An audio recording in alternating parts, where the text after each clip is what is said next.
Thanks for staying with us. It's Tuesday on Your View. Welcome to the show. I am Murayo Afolabi Brown. As always, I have the ladies with me. YK in the building. Good morning. Good morning. How you doing? I'm okay. I must rant, as usual. Our roads. Flood. Our roads, no, apart from flood. Forget about flood. The roads are bad. Which areas? They are bad. I mean, the holes are craters. They are craters. And every morning we are going through this day in, day out, and I see that our governor has got a re-election for Ogun State, and I'm afraid now that this is Ogun State. This is Ogun. We are Ogun State now. I'm Ogun State now. Just checking. And I must say it that Alagbole, Akute, all that area, we don't even exist to the government. We do not. It's unfair. I think you should write to Dr. Governor Dakwa Abiodun. I think he might listen to you. And on behalf of your community, he would listen. I will write. That's right. Let's help you push the letter. They should please come and fix that. Because you say it all the time. Alagbole, Akute, those areas. The Nima is very good with this kind of... It's horrible. And there is no... Because, you know, like when he first came in, everybody had such ideas. Because, you know, he did it. They just put some sand. And stone and everything. Palliative. So everybody thought, yes, this is the next step. They said after rainy season, 3 rainy seasons have passed since then. We are now in the 4th rainy season. Nothing. They are just, they've forgotten palliative, they've forgotten everything. And if we don't, in fact, every time I'm on the show, I'm going to be saying it. Yeah, hopefully. I think that's what you should. How you doing, Nima? That gets you covered your shine today. We're all celebrating this shine. Yeah, I forgot my sunglasses in the car. Nima is blinging. You should have worn this yesterday. Now use hijab to cover it. I'm going to give it out after today. I'm sure. Give what? Why? No, it's beautiful. Shine. No.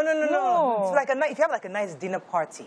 You know, it's perfect for a nice dinner party. I rarely do dinners. But keep it. There will be one woman that will just show up that you just need it. Trust me, don't give it out. I forgot my sunshades. When your auntie is the one buying your lace, you can be sure you wear I love it. There are parties that need to kind of thing. Don't worry. Yeah, okay. So yesterday was the last day for the slaughtering.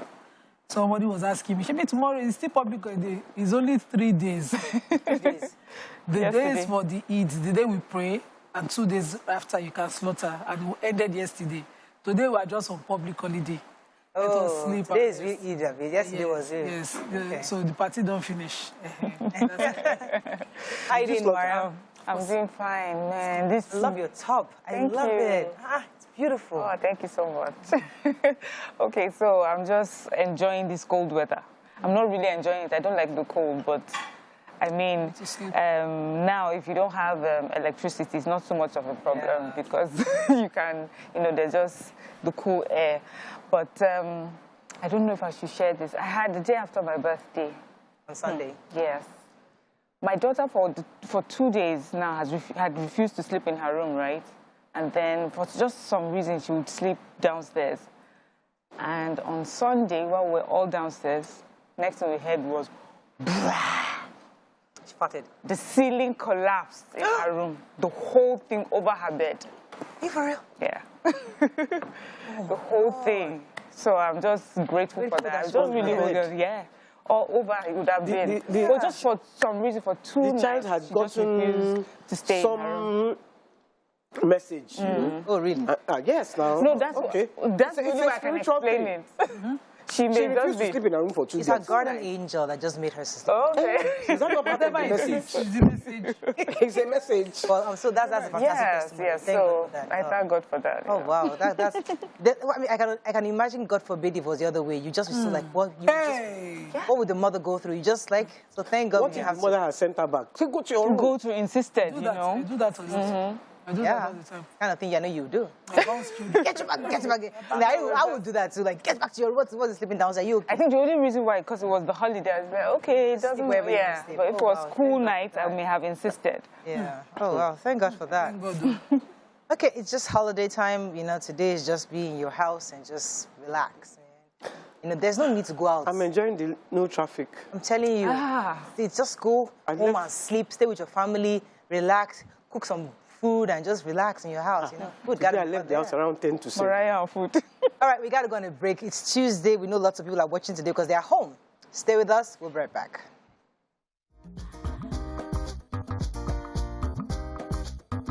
Stay tuned. Your View will be right back. We're going to start with the nation. Shettima's choice excites Buhari and APC governors. Africa Development Bank to boost non-oil exports with Agroup testing center in Nigeria. 3 kidnapped suspects held in Ekiti.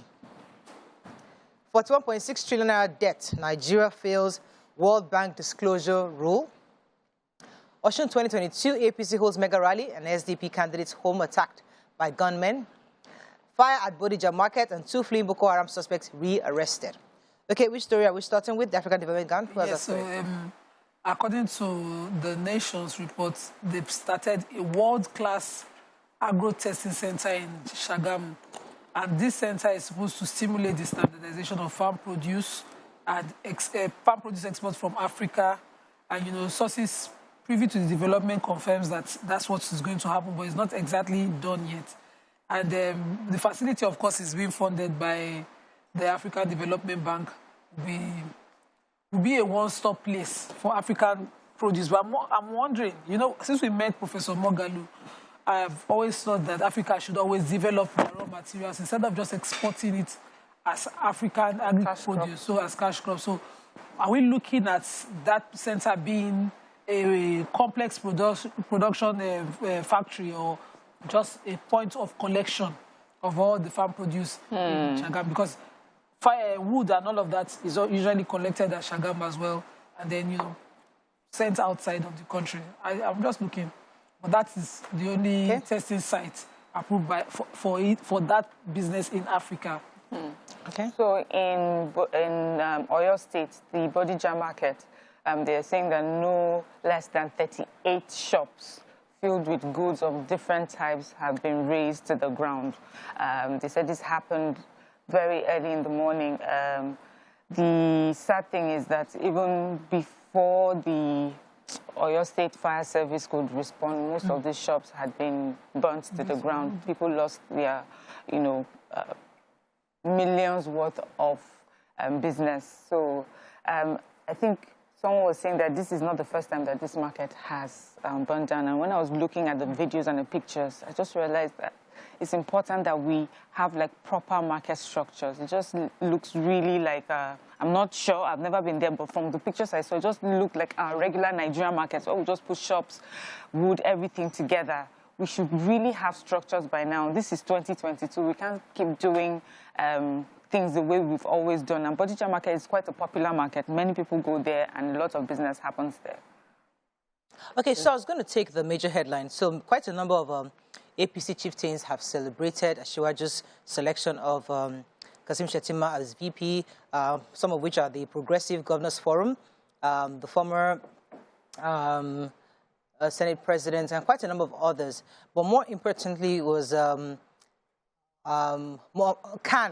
Borno State Khan, had come out to celebrate the selection of Kashim Shettima, mainly because he's known for having built by quite a number of churches in Borno after it was burned down by Boko Haram. So that made him popular in that region, and many of them have celebrated the fact that he is a detribalized candidate, and many of them were actually happy. So we're just going on, the article was just going on all the various people that were celebrating, including our president, was saying that Shettima was a good choice for the presidential flag bearer to pick.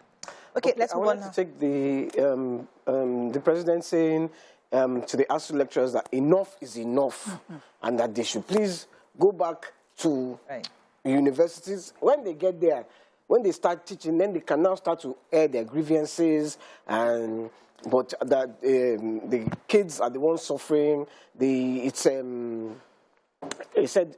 That's the rhetoric we've heard over and over. Enough is enough. You know, that's not what they need. What they need is action. What I'm thinking now for the kids is let's find an alternative for these children to just find an education, because obviously ASUU is not serious about the well-being of the private sector help us with something. What I need to suggest to all the leaders, the governors, the presidents, all the people that their children are schooling abroad, they should just make provision for our own children to go abroad and pay from their own.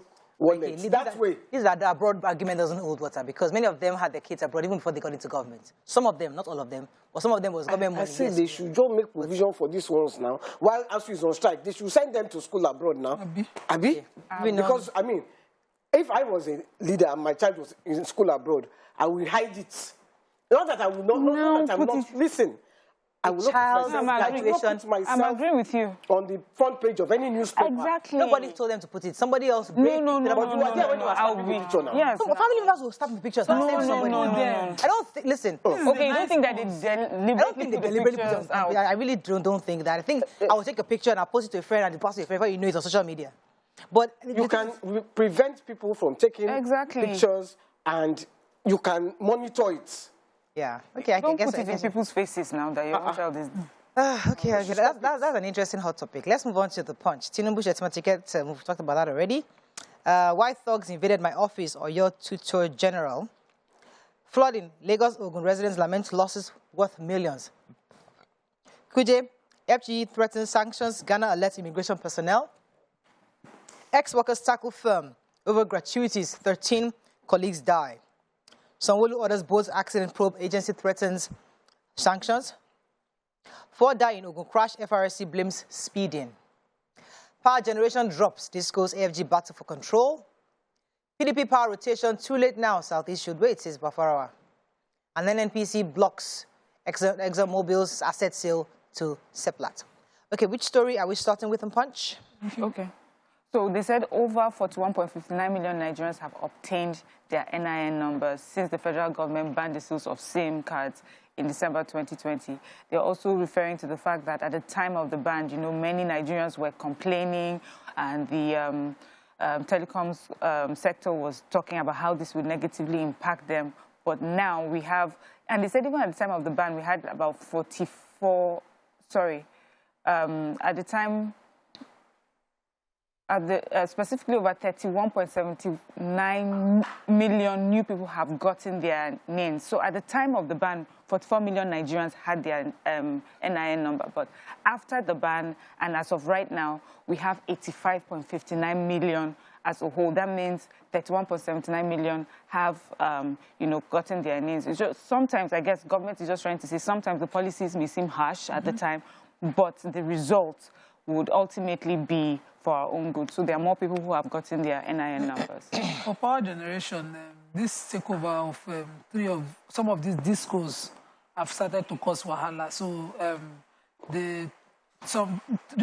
three of the discos have decided to go to court to contest the takeover of those discos by Fidelity Bank, backed by the federal government and the BP, that's the Bureau of Public Enterprise. And people are already divided around, whether they should be taken over or not. Again, as usual, power continues to drop.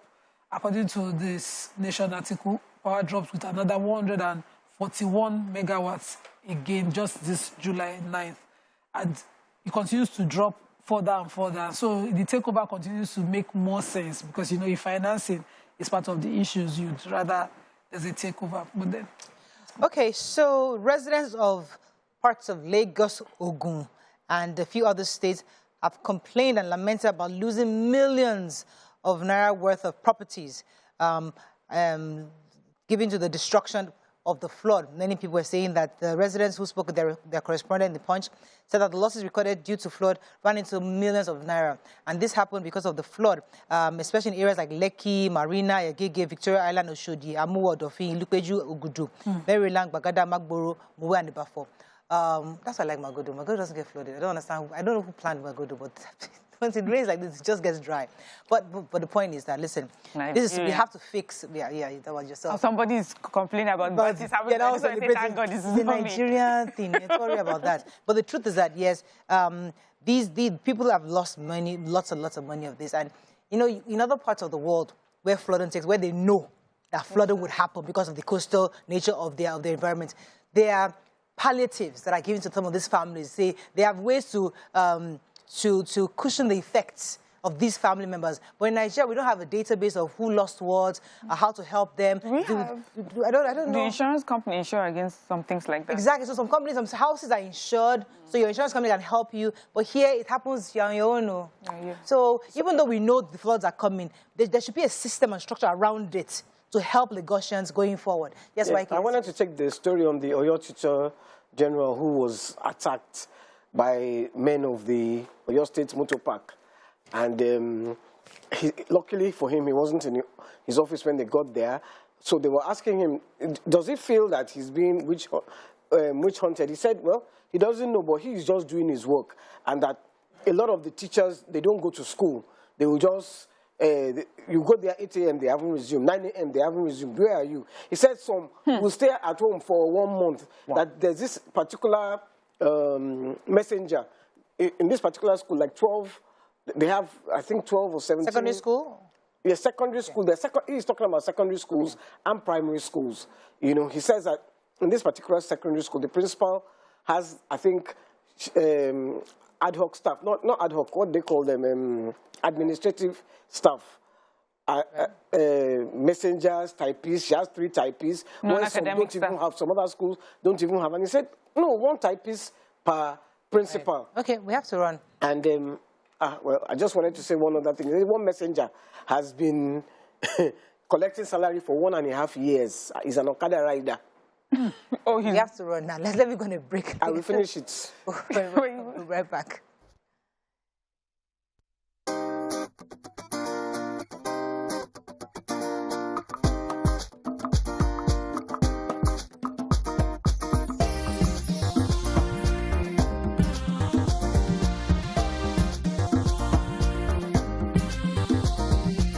Thanks for staying with us. We're still reviewing the papers. Let's move on very quickly to Daily Sun.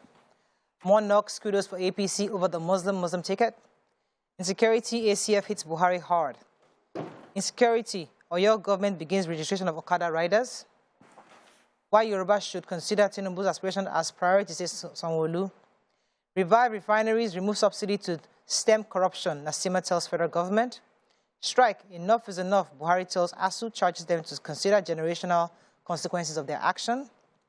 Kuje jailbreak, NDLE arrest wanted terror suspect with drugs in Abuja. And 2023, OB supporters develop mobile app for campaign and others. Who has that story? Nobody takes the story. Okay, go ahead. The attack on the Labour Party candidate in Osun State. Okay, is it? Okay. Did I? Yes, it's there. Okay, go ahead. Okay. Mr. Lasun Yusuf, Labour Party governorship candidate in Osun State's house, was attacked, according to this report. And he said that for 20 minutes they were shooting at his house. The Osun State Commissioner for Police says that his own security men were able to repel the attackers and they ran off after a while. But he says there was a constant attack, constant shoot at his property for 20 minutes. And he, in his words, he said, in the last 3 governorship debates we have had, I have never attacked anybody on how to govern Osun. Unfortunately, this attack, to my surprise, lasted for about 20 minutes. We have evidence of those that actually carried out the attack, and the police have been to my house to assess the situation, and the evidence gathered has been handed over to the police. I'm hoping that, you know, something is done about this attack, of course, but then I'll use this opportunity to implore the people of Osun to be peaceful in the coming elections on Saturday, as peaceful as possible, and just go cast their vote, not die or kill for any politician, and go back to your house. Sure. So NDLEA have arrested one of the terror suspects that escaped from the Kuje prison during the attack last week. This person's name that was arrested is Mr. CD.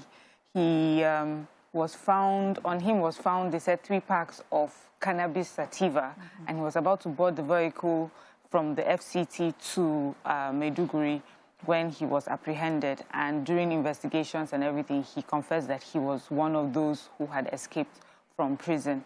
Also, a Mr. Kazim, do I even call them Mr. Kazim Mutala, also confessed. He was also arrested by police, a 54-year-old who confessed that he was one of those who had escaped from the Kuje facility after the attack last week. The police is saying a very huge thank you to the public, that because the intelligence report was gotten from the public. Obviously, I guess some people will notice neighbors and people who had been locked up and are coming back home. So it is our duty as well as citizens to also report this to the police so that they can do the needful before these people become another nuisance to us and a danger to us in society. No school friend was nearly kidnapped on Sunday by the terrorists, I don't know if they were terrorists, kidnappers. Yeah. They took her away.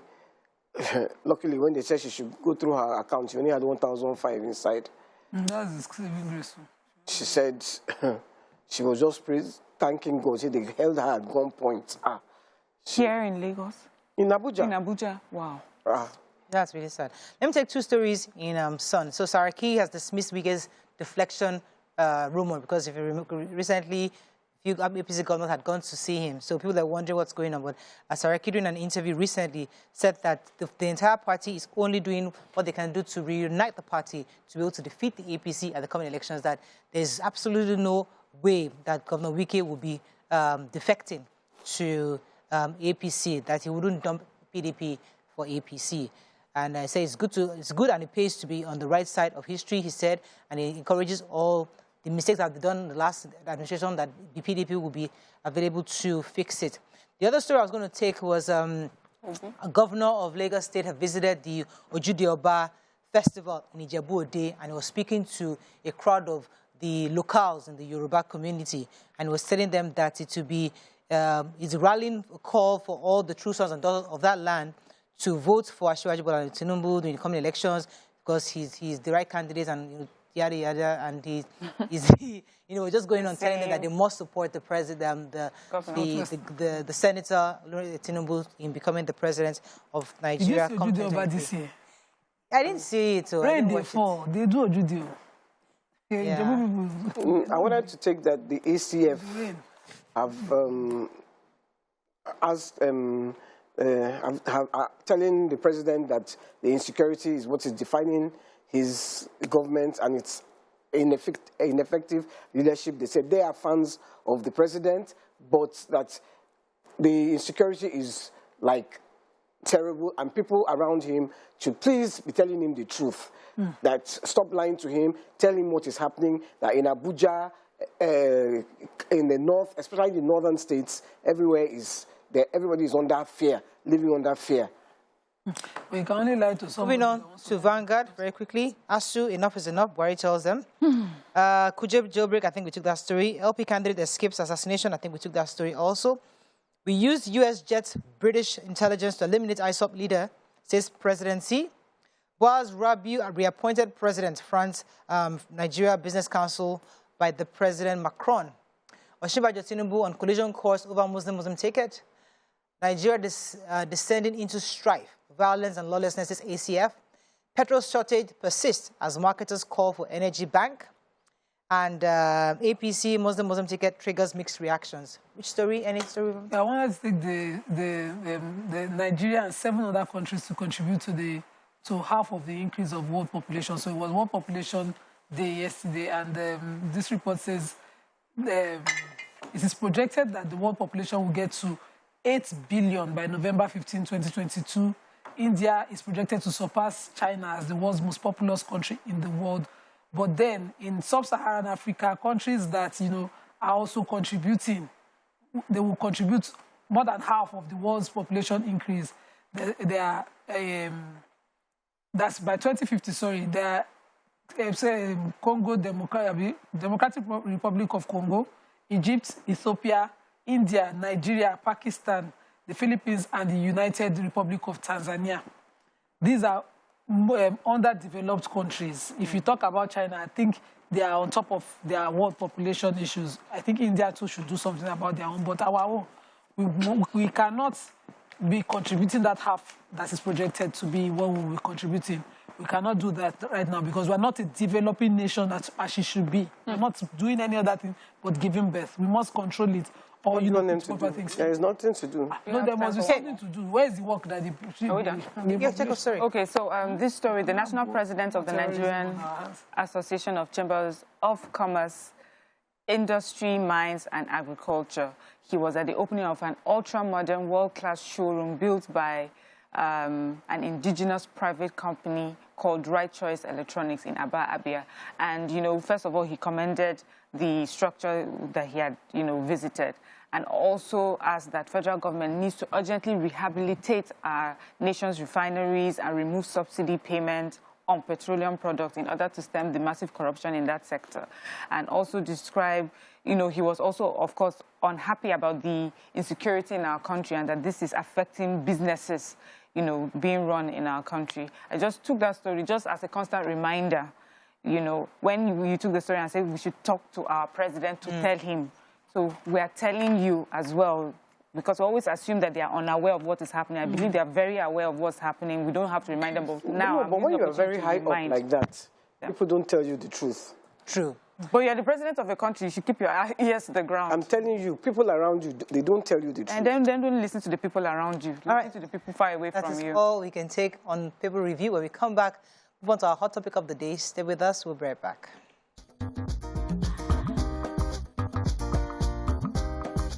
Stay tuned. Your View will be right back.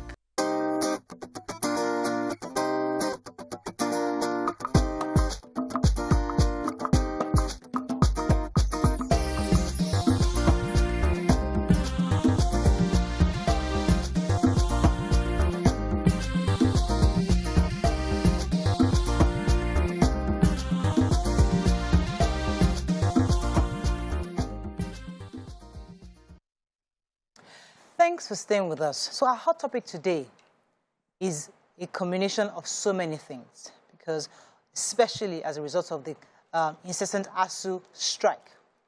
In the papers today, we read that our president told ASUU enough is enough.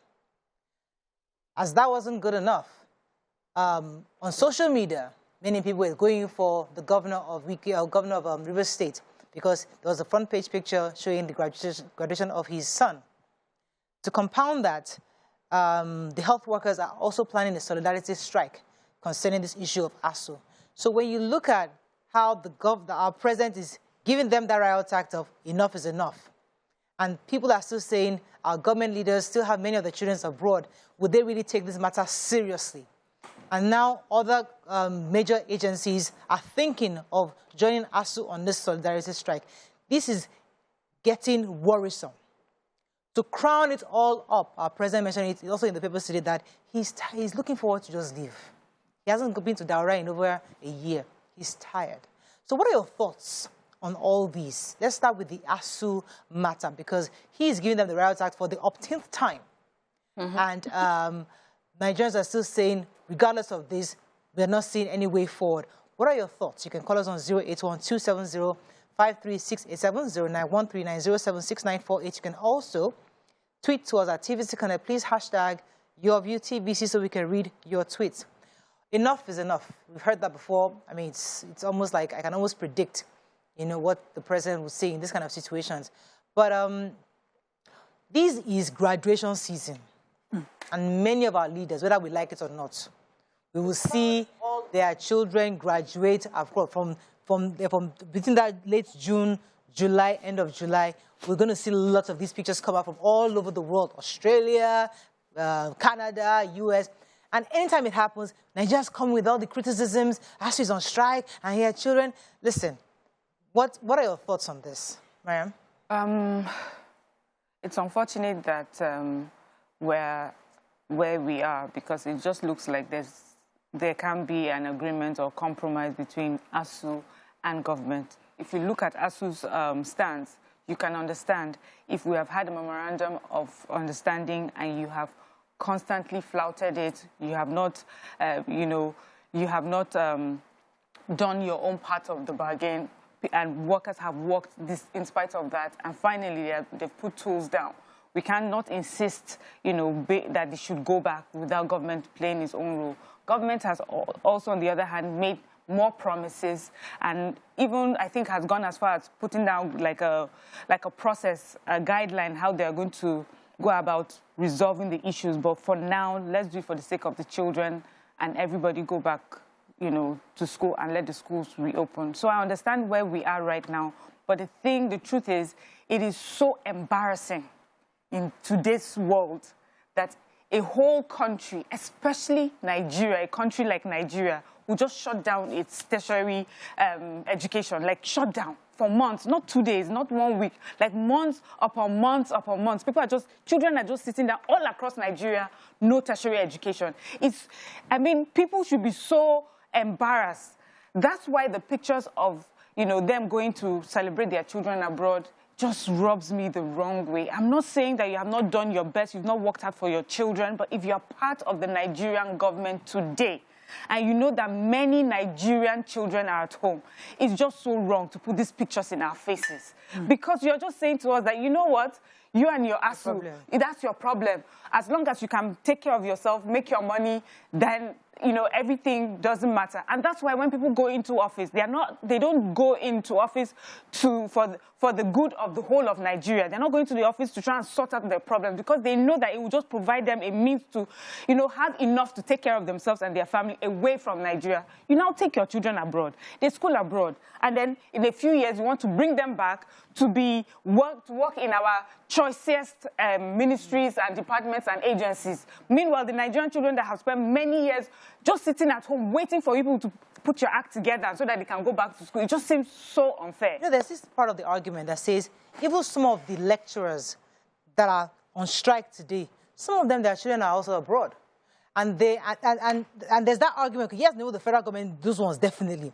But many of our lecturers too, somehow have been able to get their children to school abroad. So people also believe that many of these fights is just about this IPPIS versus UTAS, or the issue of the infrastructure, that is not so much about the learning of these children. It's more about increase my welfare, increase my salary, give me my pension, give me proper staff quarters. It's about me, myself, and I. Although you can argue it, I'm just saying that there are different sides of this coin that people are talking about. Nima, what are your thoughts on this matter? So when the president calls ASUU and says, ASUU, go back to work, it seems like the president is talking like all of us. You know me, I'm not a policy maker, I'm not any decision maker, I'm not an authority. I cannot do anything about whatever demands ASUU is making. The truth is, because of colonial mentality, we've always thought that it was better to get educated abroad. And so even the lecturers, not just their children, have their theses, their PhDs and all of that in abroad school. So we already have that problem. But we were hoping, when we voted people in office, that these people, you know, they will say a leader of a country is the teacher of that country. You are an influence of that country. We're hoping that when they come in, policies and other, you know, motivations will make lecturers and even Nigerian citizens use Nigerian universities. But we see government every time. When ASUU has been on strike now, going to a year, the president now comes and says, enough is enough, ASUU go back. As if imagine President Buhari says, who is ASUU's president? All your ESCO members nationally, I want to meet you personally because I'm seeing that my Minister for Labour, my Minister for Education, they are not doing anything. This strike, I am a father of Nigerian students and it's killing me that they are not bringing results to me. So come and tell me directly what your problems are. Don't build your stupid walls, high walls around you, and come out and it's only at Salah events that you'll be saying, enough is enough. As people go back to school, as if you're talking to your children. It's like you having two children fighting, and you're saying, all of you, quiet, quiet. You want to kill that Dini? Without saying, uncle, what's your problem? What's your grievance? What is your grievance? Let me help you know? This, because our president himself, with his own mouth, said it in an article, said, age is telling on me. Working now for 6 to 7 to 8 hours per day in the office is no longer a joke. There are questions, addressing what you just said, there are questions of the executive councils, memos from many states, and even many states as possible to be considered virtually, and he lamented that the Nigerian, pretty much that there's a lot of workload. So that memo concerning ASUU, he may not have seen it because he's tired. There's so much stuff on this table. Memo. You know, so maybe that's why he has to call. Professor Gambari might not carry the letter to him. Professor Gambari? No, Gambari. Okay. So let's assume that he did take a letter to him from any ASUU member. You as the president, it has been on the news, and I know there's a picture making the rounds of the president reading the paper. So just say you catch it on the first headline. Every morning you read your papers, and you catch it, and you are wondering, is it not this ASUU again? What are people doing? Okay, leave Ngige. Leave whoever is in education. Let me see ASUU. Can you have them in the villa? Let ASUU talk to you. Okay, what exactly are the plans? I want a report. You're sitting as if You see, like as if you're helpless. And you know that helplessness that the president is having, it's demoralizing and depressing of every Nigerian. That body language doesn't help us. Let me come to Waiki. Then you already have all of you with the colonial mentality already enrolling your children. I just want to say to them, it is not all of them. Okay. All this ASUU government. It is not every convocation and matriculation of your child that parents attend. No, Murayo, I would say, no, let me finish. Yes. It's not every... Your own child, you will not attend. Yes. My parents, my dad was on contract when I matriculated. When I convocated, my mother wanted to cook. I refused. And that is you. Hey, wait, you can't say Murayo, don't miss my point. It's not oxygen. You're acting as if if I don't go there and take a picture with this child, everything, the family will crumble. You already give the child the education that the child needs. Can you go and sit down and face governance and give us a different picture surface? I know what you're saying. Wait, let me be sure I understand. Let me be sure I understand you. There are different sides of a man. He's a father, he's a governor, he's a brother, he's an uncle. The same. So there are he's different parts. So to that boy, he's a father. He's not the governor of a rural state. Unfortunately, while your son was graduating, you went to run for president and you're president. The president himself didn't attend his children's convocation. Yeah. It was his wife who did. He's the president. He can't attend. But we know, it was calculative of him not to even attend because he would be worse off for a picture of the president whose country's ASUU is constantly on strike to show up at a foreign university smiling. But it's just as bad that the first lady is also there. It is insensitive to the number of the millions of Nigerian students whose parents are frustrated seeing them at home, getting into every vice around, wondering what will happen, what kind of country is this. Let me go and break. When we come back, we'll come to Waiki. It's not oxygen. It's not do or die. It's not like you would die. Stay with us. We'll be right back.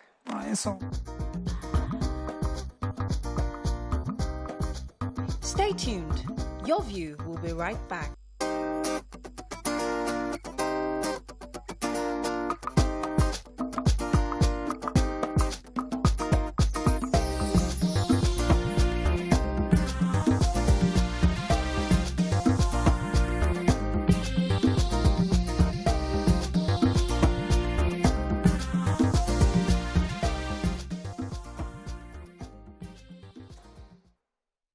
Thanks for staying with us. We're still discussing this issue of ASUU strike versus the fact that our president said enough is enough. He'd give a riot act to ASUU. Waiki, your thoughts on this? Well, my own is very simple. I don't want to talk too much. I just want to say it is not a sin to be tired. It is not a sin to want to leave office. The sin is staying there when you are incompetent, staying there when you can't do the job, staying there when you know you are too tired to do the job. First and foremost, you did 4 years, and you didn't know you were tired at that time. You went to go and do 8 years. Now you know you are tired, and everything is catching in front of you. This is somebody who, before he went into office, was reading the riot act to the previous administration. That, if you can't do ASUU, you are incompetent. You are not doing ASUU now. It was one of your political campaigns. And now you are there. Inside 8 years that you have spent, ASUU has been on strike for maybe 4. Doesn't make sense. I told you about my brother's adopted son that spent like 9 years in a 3-year course in university. It's not fair. It's not fair to these children. And when we keep on talking about our generational, the young children that we are turning out today, what is happening? They are turning to violent crime. Absolutely. Because they are not in school. Now, what I'm trying to say, the devil is a workshop for idle hands. And that is what is happening to our children. But don't you think, Waiki, that it's time for the federal government to concede, to just accept the UTAS in the interest of the children? Yes, you are insisting on this IPPS. You've been dragging it with these guys for so long. But if it's UTAS they're insisting on, for the sake of that child who is not doing anything at home, just accept the UTAS for now. Then maybe while they're still negotiating, because I know that was one of the major bone of contention for ASUU. Well, this is it's beyond UTAS.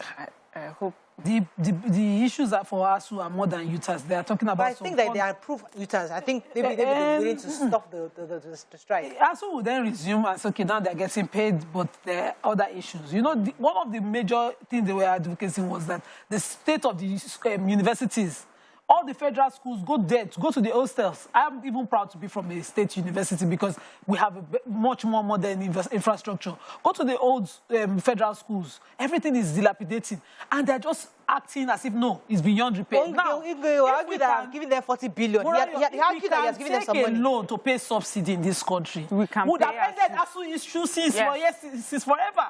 It is about sincere interest. Yeah.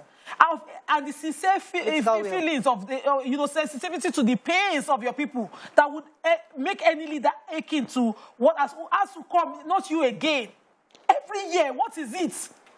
So and you're a leader, you say you're tired. I have not heard you on ASUU directly. As the president has not said anything on ASUU directly. He's always been his spokesman, spokesperson, talk person, whatever person, but not him. Let me come to Mariam.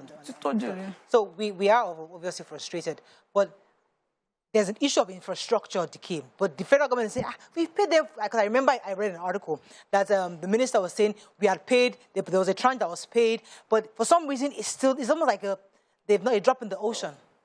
Because this issue that ASUU is talking about is not just about ASUU, it's just the whole country as a whole. There's just so much to be done. There's so much decay that has gone over time. There's so many promises made by this administration, previous administration, that they haven't adhered to. And now we have found ourselves at a point where people are saying, you know what, it's either we get what we want or we're not moving forward. And really, at this point, the only way that we can move forward is if parties, as the federal government and ASUU, decide we need to come to a compromise for the sake of the children. We need to come to a compromise for the sake of Nigerians. Because every side has something that, that justifies their position right now.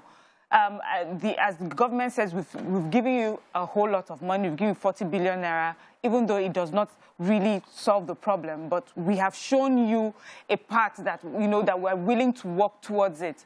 ASUU is saying that there's just so much that needs to be done, and we cannot rely on your promises because you never keep to them. If the government and ASUU can just decide on maybe one or two things, the IPPIS and the UTAS, I just don't know why it's such a bone of contention, why we cannot meet somewhere in the middle.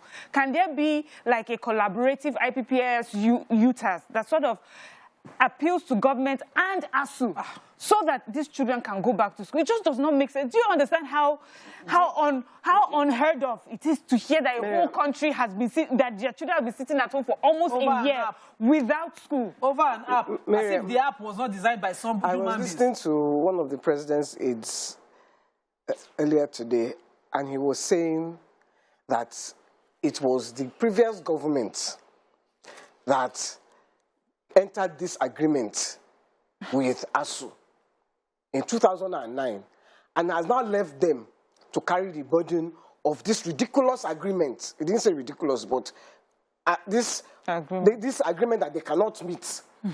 They have now left that burden to them. What is wrong with Nigerian leaders that they do not understand that government is a continuum? Exactly. It does not matter the party. If you agree to be a president or a governor or whatever you agree to be, whatever sin that previous government collected, you are going to collect it. You cannot keep on saying, it's them, it's them. You knew it was there. You knew the problem was there before you went to the So there's an argument. I was trying to look for what federal government is saying, YK, because they're saying, according to a report I'm hearing here from May 3rd, the 3rd of May 2022, said the federal government, to respond to what you said earlier, the federal government has limited resources and cannot borrow money to pay ASUU, saying that governments can only borrow money to fund infrastructure like railways and other critical infrastructure where it gets returns from. That's an argument. It says ASUU also condemned the government's lack of resolve to end the strike, obviously, because they're not adhering to that MOU that was signed. So there's that issue of how do I borrow to pay salaries? That's the point of the government. Okay, but ASUU is asking also for infrastructural, improvement. So borrow to do that infrastructure if you're not paying the salaries. Do that so that they can see that you're doing something for, you know, for one of the agreements that you have already decided to. I don't even know about this. I'd like to open our phone lines, YK. Please call us on 081-270-53687, 09139-07694. You can also tweet us at TVConnect. Please hashtag your VTVC. Now, I'd like us to link this conversation of ASUU to the fact that why are we upset when some of our leaders have children graduating abroad? Because these people, the children, many of these people, I know you, so, let me not say I'm not speaking for them, but some of them can argue that I am not paying my children's school fees abroad out of government money. This is money, in fact, my children haven't been in school before I became a government official. So on what basis should I not have my children go abroad? And why shouldn't I attend my graduation, as Nima said earlier? Am I not allowed to attend my child's graduation? Why are Nigerians angry that this is almost showing, it's coming to your face and putting it to your face that my children are abroad versus those children are living in Nigeria? You have taken up a responsibility. You are father of the nation, father of the states. It's you that left your family to come and... You are not the father of your children alone. No. Look, I have a father who, he did not differentiate from his children from the people around him. We were all in the same boat. You all called him by his name, and everybody, there was no difference. When you take up responsibility to be father of a nation or father of a state, you take up the responsibility to put your children, don't stop giving them what you want to give them, but you cannot be seen to favor one against the other. You have 4 children. Can you see, is it acceptable for you to favor one child against the other 3? What will happen? Anarchy in your house. Okay, let me take this call from Hassan. Good morning, Hassan. Are you there? Good morning, everybody, and happy Salah to all of you. Yes, sir. Good morning. Please, you see, I disagree with Mr. President. In his speech, where he says enough is enough. This has to do with the executives and the ASUU, in which he is part of the executives. Mr. President should come to a round table with the ASUU. I'm not holding brief for the ASUU, because ASUU has its own share of the blame in what is happening now. You see, you cannot dictate to an employer. There is a maxim in law that says a willing employee cannot impose his will on a unwilling employer. There should be respect. The ASUU cannot be dishing out orders to federal government. The federal government should do the needful. Look, it's very, very unfortunate in this country. Their children, the president's children are schooling abroad. The governor's children are schooling abroad. A legislator came to the floor to say that, look, let us have a law that will ban everybody from taking his children abroad. Our legislators we voted against that patriotic bill. Very, very unfortunate. Mr. President should sit up. ASUU should sit up. All right. So, Governor, according to the Minister, Chris Ngige, Minister of Labour and Employment, he did confirm, I'm reading an article from, trying to get the date here, is in May 2022, saying that the government indeed has paid up to 92 billion as part of the implementation of the agreements reached with the union back in December 2022. So, from what I'm seeing in what we're reading is that the federal government has somewhat met ASUU halfway. And we can debate what is halfway, because this is a number of years of dilapidation across the federal universities. So we don't know how much or how far 92 billion would go or have gone. But the other critical issues, aside from this money that has been paid, is the IPBIS versus user. That's why I keep saying, because federal government has given some money, if they also further concede to accepting UTAS, we might see ASUU call off the strike. Because obviously money it's not as if federal government was totally mute and not give them anything. They have given some money. So something has been done. It wasn't as if 200 billion naira that was agreed in 2009, that was right? agreed in 2009. Yes. If the federal government themselves are saying that, globally, because, energy crisis, the cost of naira is dwindling, cost of dollar is going up, here is it 200 billion that they will still pay ASUU. I'm not holding ASUU's brief here. I'm just saying that the government should stop being insincere in this matter. And because the Minister for Labour will say today, tomorrow he will say doctors can go. He's not a reliable person to give us information that has clarity that I can rely on about this issue between us and federal government. So who should give that information? So at this point, just because I cannot rely on him anymore, I think the president should say, ASUU, come, let's see you.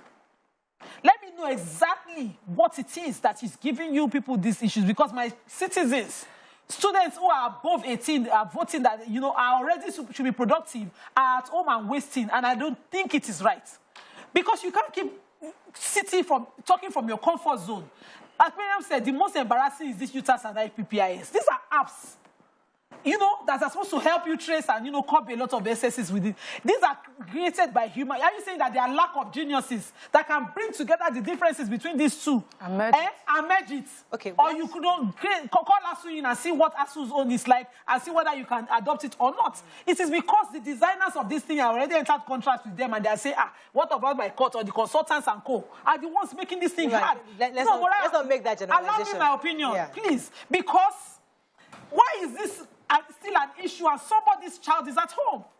And then you will now come and say Nigerian youths are lazy. They don't want to work. These children that you are demoralizing and demotivating every day by allowing people to sit at home, we will now be advising our own relatives. Go and learn a skill. Go and, this is unfair. We are not projecting. That's why I say we should not even be talking about population contribution to what population at home in 2050. We should not. Well, I think it's our priority. Let me go on this matter. When I come back, I'm confused. We are not planning. Stay with us. We'll be right back.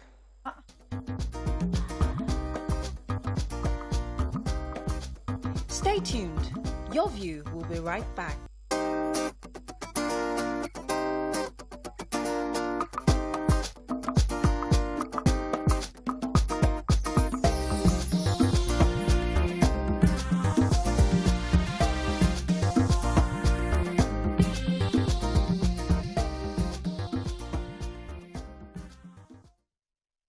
Thanks for staying with us. We're still discussing ASUU.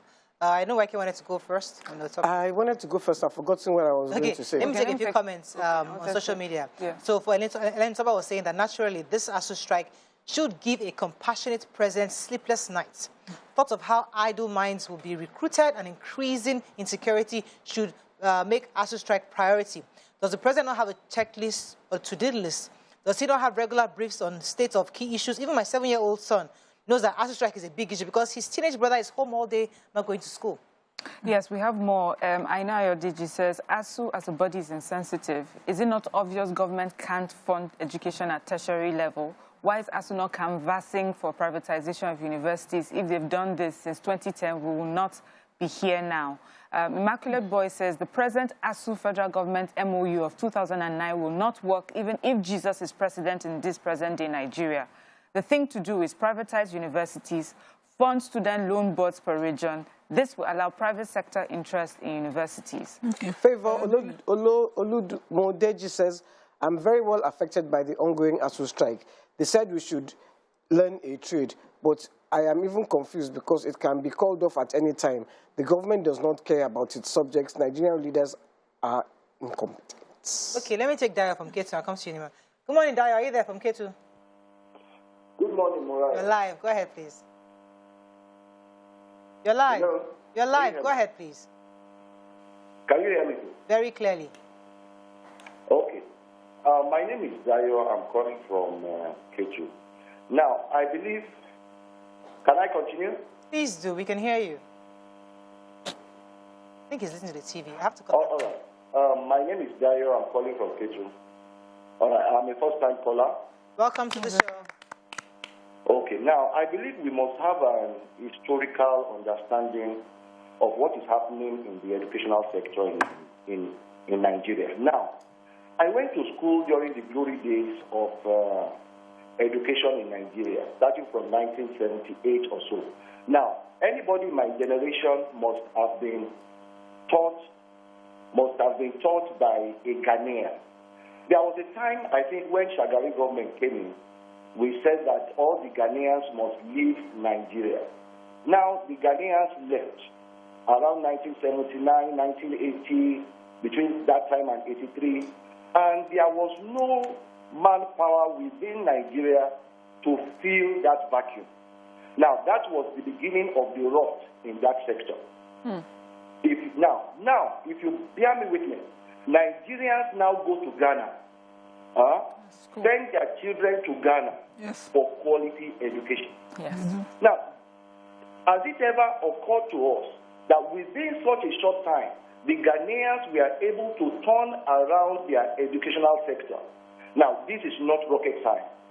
Whether they used money, whether they used manpower, but probably the same manpower that we lost in Nigeria, we are the same ones that went back to Ghana and developed their educational sector. Now, that is one side. Now, if we now look at the policy side, I do some trainings for state governments. I asked at a point in time when I was doing training for teachers, I said, how many of you teachers here have your children schooling in public schools in Lagos? None of them, except maybe one or two. And I'm talking about over 50-something teachers. Now, if you are producing what your own children cannot consume, then there is a problem. Now, which brings us back to the issue of quality manpower for the teaching sector, not only in the secondary schools, but also in the universities. Now, how did we get there? That brings us back to JAMB. There was a time in this country that if you score anything below 200, you cannot enter any university in this country. Now, it now got to a time that they will now ask, what is your JAMB score? They will say they scored 180-something. And they say, okay, will you go to education faculty? Education faculty now became a dumping ground for people that did not succeed, people who don't even have a passion to teach. Now, I don't want to belabor that issue. That is why we now found people managing, in the educational sector in Nigeria who don't even have a passion for teaching at all. Now, let's look at the political sector.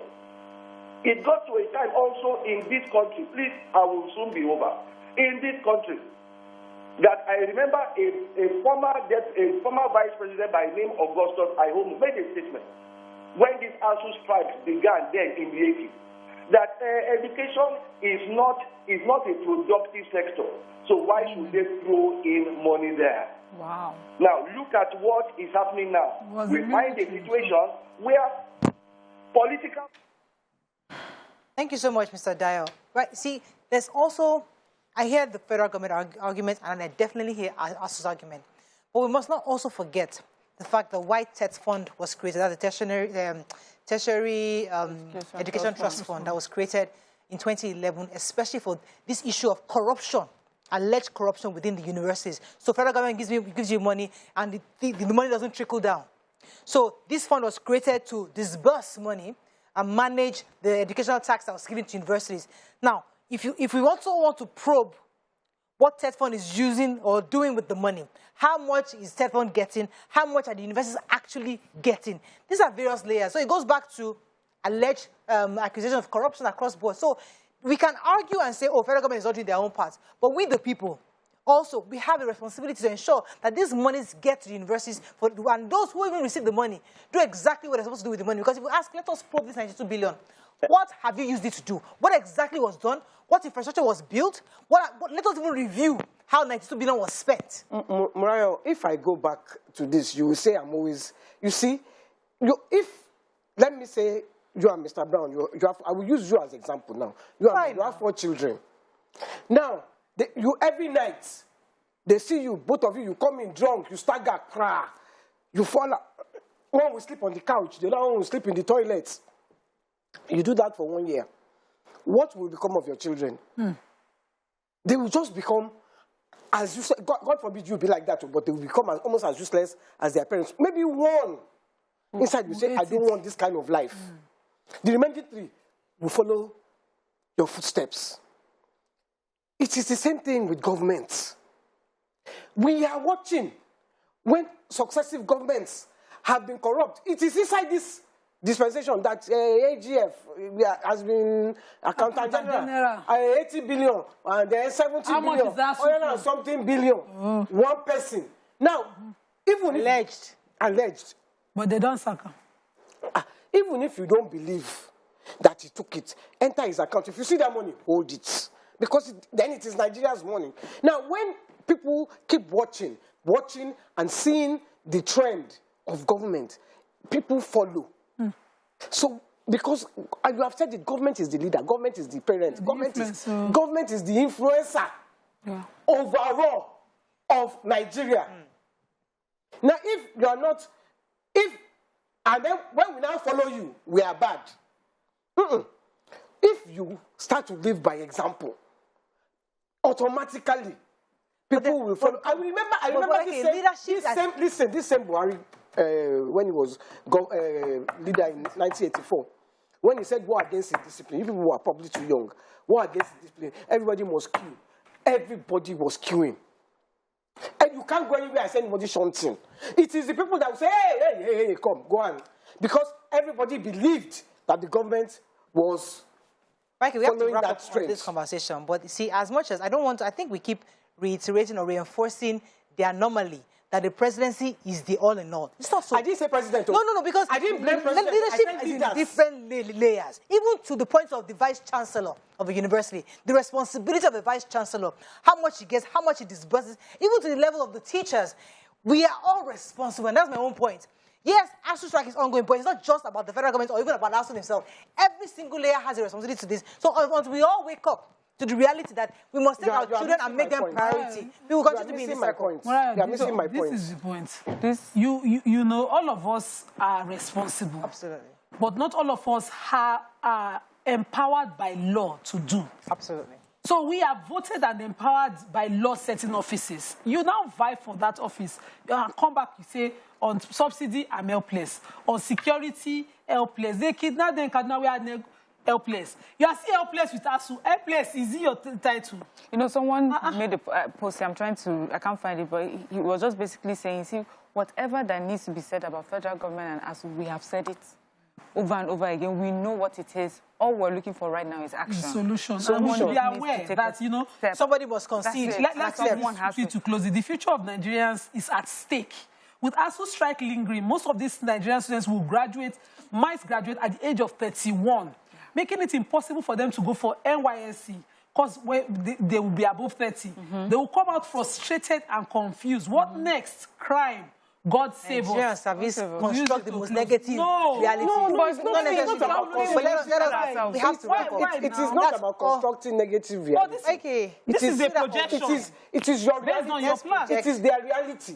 We have to wrap up, unfortunately. That's all we can take on this issue of ASUU strike. When we come back to our next segment, it's an ongoing conversation. I'm sorry, Lynn. Enough is enough. Enough, yes. Let's reiterate what our president said. Enough is enough. Stay with us. We'll be right back.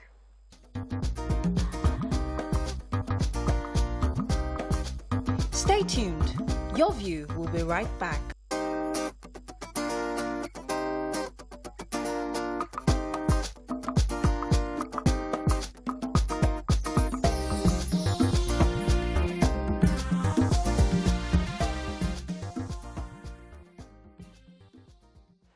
Moving on now to the issue of Lagos, the mishaps we've been seeing in Lagos State. So in the last 72 hours, Lagos has experienced 2 boat mishaps. As a means of transportation, residents of the state are still skeptical on adopting this despite the government's campaign that it's a safe option for Lagosians to use. Joining us on the show right now is the General Manager, Lagos State Waterways Authority, Mr. Oluwadamilola Emmanuel. Welcome to the show, sir. Good morning. And it's a pleasure to be here this morning. Right. So I know that your agency has thoroughly tried to remind us of how safe the waterways have been or are. But these the season, the weather we're experiencing now has somewhat compounded this because many have experienced over 2 major boat mishaps and have many the Lagosians who have died. What is your agency doing? Should we just pause during this rainy season and not even enter boat at all? No. Well, thank you very much. First of all, let's commiserate with those who lost loved ones and family and everybody else who's been lost on the waterways, because it's really a sad incident for us. And every time this happens, of course, it dents a negative image on water transportation as a whole. But also, I want us to also look at things more holistically, because whatever happens with every incident that happens, we have to do an analysis. And we have to analyze what happened in the previous one and what happened in the second one. And I can give a bit of a background to that. So in the first one of the initial one, yes, we found out it was the boat captain who had some issues with the boat. And that was what happened to that boat, that the passengers then, you know, there was a bit of a panic, and then the boat capsized, right? But then what happened was we were able to rescue 15 of them. Unfortunately, 2 lost their lives when they got on back to land. The second incident was an incident where the operator broke all the rules of the waterways. 1, night travel. 2, overloading of a boat. 3, not taking off from a recognized jetty, but just from a landing. So this was a thing of, it was caused by the decisions of people who decided to take the risk, which they shouldn't have done in the first place. But of course, you know how it is. It's caused lives to be lost. We as an agency have to respond. We have to deal with it, and we have to keep ensuring that we're managing the situation as they are. So I wanted to analyze those 2 incidents. Well, for us, we also need to look at what has been happening over the years. In the last, we know Lagos State Waterways Authority was started in 2008, and we see that that's about 14 years now. Prior to about 5 years ago, we used to have a minimum every year of 10 to 12 accidents. In the last 2 to 3 years, we've seen that number drop by half. However, we're not there yet. We still have a lot more work to do. But one of the critical things about the waterways is that you have this thing called the life jacket. It's your singular most important live wire on the waterways. Now, the 2 people who unfortunately lost their lives on that other incident, the first one I mentioned, they didn't find any life jackets on them. So what possibly could have happened, because we're not in the boat, you will not be able to tell, because the captain is now being searched for, because you know the state government now ensures that any reckless captain is charged to court and is sentenced to death if found guilty. Because that happened in 2020, and that captain has been sentenced to life imprisonment now, so that we don't have any kind of reckless crew members driving boats on our waterways anymore. Now, they didn't find life jackets on them, because those life jackets will stay on you no matter the tide of the water. What usually happens is when you get on the boat, and I'm sure you've probably been on the boat, sometimes they get, say, oh, I'm feeling hot or something, and then you unbuckle. But we always advise, in our sensitization and awareness campaigns, we advise, please, for no reason, it's a short trip, put your mind there, 30 minutes, 25 minutes, I'm going to have this jacket on me, and it mustn't leave me. Okay. Can I, because you spoke about night travel. Yes. And I thought that night travel was not allowed in Lagos. But I go to restaurants on the lagoon, and all the restaurants I see every day. Every time I go, I don't go every day, I don't have that kind of money. But every time I go, I see boats. In fact, there is one particular restaurant I went to recently, and the number of boats that I saw leaving that jetty, going and carrying plenty of people, and none of them were wearing life jackets, mind you. Wow. That is just it's just near that bridge. Palamo? No, you know the bridge, Lekki Coiling Bridge. The number of people I saw, and they were just coming, and they were coming, and the boat would go, and it would come, night travel, and this was in the night. Yep. Nobody to apprehend them.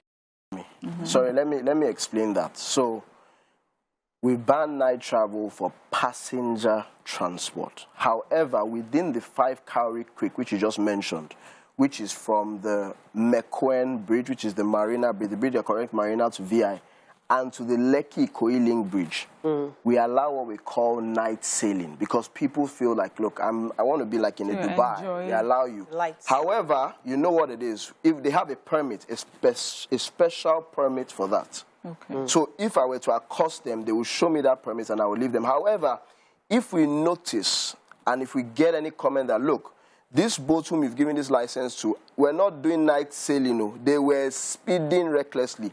Then we have to come in. But they are allowed to sail, which is why you see them making noise. And it's only within that 5 calorie The ones these ones are carrying passengers up and down. So that's what I said. So it's an instance of, yes, it's something that needs to be pointed out. I live along the lagoon. And what area? So I would like you to explain what an authorized jetty is, because you just talked about a landing and a jetty. Yes. The one at Ijegun satellite town. Ijegun-Egba, yes. Ijegun-Egba is a jetty. Jetty, yes, a jetty. At Abule Osun, it's not as built as that. Yes. But the, what's this community called? There's a community that is on an island after that. Okay. And they've always, I'm trying to remember, the first chairperson of Amodofin is from that community. Okay. And they've always, people have always used the Abule Osun to their own place. What they have there is not a jetty like what is at Ijegun. So what is the difference between what a landing is and how many of such do you have in Lagos, and how many of landings are recognized? I would like to understand the aspect. Okay, as you know, 22% of Lagos is the waterways. And when we say landing, what that pretty much means is that it's like sand, and then there's the water. So it's easy for me to walk from land just into the water, which sometimes, if you know, depending on the kind of boat you have, but you know, if it's a canoe, it will be easy for me to push it from land just onto water like that. So that's what we call a landing. Now, if it's a jetty, what a jetty simply means is that you have the platform, and then sometimes now, because what you have what we call like a floating dock, which is now what we're using to improve the infrastructure on the inland waterways. So the difference between the landing and the jetty is that the jetty has a structure which is actually built, and that's what we go to inspect and say, okay, this is certified. It can take this amount of passengers. It can take this amount of boats. You're allowed to use it. Now, unfortunately, I mean, I'll say unfortunately, but we have to deal with it, is that a lot of these places, when they were built back then, they were allowed, people built their houses by the waterways. So a lot of people now are saying, okay, I'm not living in my house anymore. This house is empty. I want to turn it into... But you have to still take those approvals. So we're having to deal with a number of, illegal landings and illegal jetties as well. We're going to quickly come back and continue. Stay with us, we'll be right back.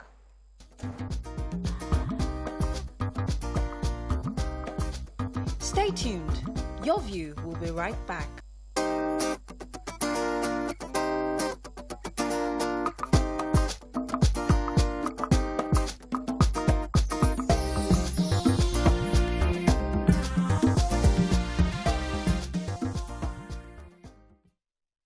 Thanks for staying with us. We're still discussing this issue of the waterways mishaps. You're going to take a question. Yes. So because of the accidents that happen, I'm curious to know if people are aware of designated government jetties that they can, use, or if they're just not, and if we have enough of them. So people are not stranded in some places and they have no choice but to use the landing, as you have explained, or people who are not... who have not been licensed, to carry people across the water? Well, out of 20 local governments in Lagos State, 15 are accessible by water, and the 15 actually have already designated structures. Now, the waterways, as you know, we've been trying to promote it, get more people to use it. However, we have those who are dedicated and those who have consistently been using the waterways. And now what we're trying to do is improve it, because we want to improve it for those who are currently using it and also to encourage those who are coming in. So about them not knowing, they obviously know what is the right place for me to live from, because they all know the jetties and the kind of boats they should go in. They even have personal relationships with the drivers a lot of the times, and they know these people. Is a consistent thing. So we have the consistent users. Now, you're right, the new users, how would they know? But the new users, when they even get to those places, they would see the signages, the Lagos State government signages, or federal, because federal government has some jetties as well on our waterways. Okay, so help somebody who is entering a jetty right now. What do I look out for? So obviously you have to have a life jacket, that we know that. But there's some certain types of jetties that are not optimal, so you think to say, okay, how do I know which one is functional? How do I know which one should enter, which one I shouldn't enter? Then in a case of an accident, so the boat capsizes. Now, what do? Do you swim, or you just wait to float, or how long can you stay in water before you're rescued? What are those securities that everybody who's entering the boat should know? Okay, let's start from what you said. What kind of animals are inside that water? Okay, let's start from the very first thing you spoke about, which is when I get into the jetty or whatever happens. So when you are approaching, right, because obviously it's still largely dominated by the informal sector, but we started to see how, of course, through the Lagos State government coming in with its own ferries, and Lagos State is there to just set the standards. And we've been able to set those standards, and today we don't have any noted accident which the state government has. And they've been functioning for over a year now. They've been functioning for a long time. And we just want to set the standards. Now, when you get into the jetty, you will see the captains or the deckhands calling you and saying, we're going to Ikorodu, we're going here. And the first thing they would give you is the manifest for you to fill. Right? You fill the manifest, and then you are given a life jacket. Now, that life jacket is something where you must check. But a lot of people now have their own personal life jacket because they're like, I don't want to wear anybody's life jacket. Yeah. I want to have my own life. And yeah, nice packages and all of that are done. So you have that life jacket, wear that life jacket, and get on board the boat, right? And now, when you get on board the boat, right, you must then also, of course, personal, look around. Is there anything I noticed? Is there anything that looks obscure? Is the captain looking all okay? I mean, it's natural. They normally do it on the water when we get on the waterways because everybody's like, okay, I'm seeing water around me, and now I'm going to see water around me. Let me make sure the boats I'm getting in is okay. And if you notice anything, what will usually happen, we have our water guards at that jetty, and that's why they're there to check for overloading, to make sure you wear your life jacket, and then you can inform them, and then they can either stop the boat or say, look, do this and this and this to make that boat then move. Now, in terms of an emergency, you spoke about emergency. You know, I spoke about the fact that the life jacket is meant to keep you safe. Now, when an emergency happens, right, what you just need to do is get yourself onto the water, because even if you can't swim, the life jacket will keep you floating. And which is why, if you notice, the life jacket usually have something at their back, which is something at your back like this. No matter your weight? No matter your weight. Yeah, something has something at your back. That thing, for those who obviously can't swim, it keeps their head up in any case of any emergency. But the whole idea of it having a buoyancy is that it will keep you afloat. And the good thing about the waterways is that, yes, you spoke about emergency. Prior to now, we used to respond to emergencies 15 minutes, 20 minutes. But now, because of obviously we've upgraded search and rescue, we're able to get there, in 7 minutes and much quicker. Good, very, very, very good question. So now they're what we call local divers, and what we call also the fishermen have also become a very, very, very reliable option to have on the waterway in terms of emergencies. And usually the waterway is very busy. You have the dredgers, you have the sand miners. There will always be someone who comes, and obviously who has a phone and always knows our rescue numbers, because we've had to go to all the stakeholders, share our rescue numbers, and say, look, call us in case of any emergencies. Those of us that watch American movies, there's no American movies that say once the boat, we can monitor the boat, is the Lekki right now, is going to can see the video. Very good. That's what we're expecting. I like the fact you said that. We now have what we call, and this is first of its kind in West Africa, it's called a monitoring and a data controlling center. It's right there in Falomo where you came to. As I speak to you right now, I see all of those locations. Right? Now, this has never happened before, but the next phase is now to have what we call a tracker on each of those boats. Now, the reason why that is important... Illegal boats too? Yeah, we have, not illegal boats. No, we can't have an illegal boat. So obviously, the illegal boats... The ones that go on the water illegally, the ones that... So we're telling Nigerians not to go on the illegal boats. So the whole idea, which is why, it's a sector, and I'm sure you know, the water transportation sector is a capital-intensive sector. Now, what we've been able to then do is that, look, whether it's an informal sector boat or it's a standard boat, it must have that tracker. And that tracker is something which the state government is going to install on the boats, because obviously there's a registration, there's something you pay every year, which will obviously be paying it back. So quickly, before I forget, you talked about your whoever regulates, your regulators at the jetties, the water watching guards. And making sure that the boats are not over full and all of that, and that you also advise that a person should talk. Do you have people who supervise those regulators? Why I'm saying that is that I have seen a collaboration between the boat riders and your so-called regulators, where they just turn an eye and you see the boats are fully overfull in the daytime, not nighttime itself. Daytime, and they allow a boat goes. Especially during the festive seasons when they're trying to get to Ibeche Beach, they will just allow it to happen. Do you have people who just come on without uniform in disguise to to monitor what they are doing at those jetties? Well, I'm sure you know, yes, we do. And, you know, uniform officers, you usually have those kind of situations with them, which is why we have a lot of passenger forums. In fact, Ikorodu, which is a very popular area where there's a lot of water, have a passenger forum group. And what they always do is to flag up comments, letting us know information. And we encourage other, of course, other zones as well to have this kind of thing, because the passengers become reliable information, gathering mechanisms for us. So you're very, very right. If that happens and we notice it, they face strict disciplinary actions, which is why for the longest time possible on the waterways, we had 48 guards. But because we needed to cover much more, and that has even helped us in terms of being able to deal with safety, we had to increase those numbers to 108. So from 48 to 108 because we needed to cover all of those locations. So yes, we do, and we carry out random inspections. I mean, I have to be on the waterways. The reason I asked about the animals inside the water, you know, because the lagoon, you know, it's a lagoon. We know it's not the sea. It's a major fear for people. It's a major fear because let's say I mean, one of those boats and it capsizes. I have my life jacket on. Can something come and eat me? No. To be honest with you, we've never had an incident where someone said, while I was waiting, a shark at me.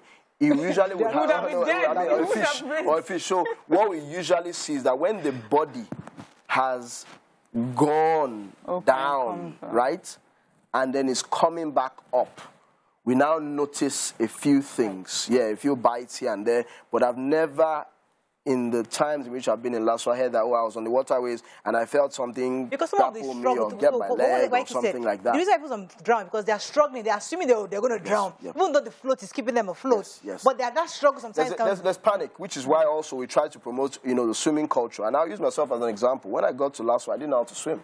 So now and I had to learn how to swim because I was going on the boats and I was like, I'm the only one who can't swim here. So it became a thing where, look, you better go and learn how to swim because if you let me jump in here. So sometimes, you know, you're on the waterway and then you see what I would call the water taxis, the government one, and they look rickety and quite obsolete. They look like the yellow buses on the road in the water. And I'm wondering, are these Lagos State approved boats? Or are these, so when you say Lagos State approved, does he have Lagos State government written on it? Yeah, no, I'm even asking if the government approves of those obsolete boats on the waterways. Well, you know, see, it's a developing sector. We have downfalls as we speak on the roads, right? We also have our own downfalls on the waterways as well, which is why the state government said, okay, let's bring in our own Lagos State ferry services to set the standards of the kind of boats we want to see and then encourage the private sector.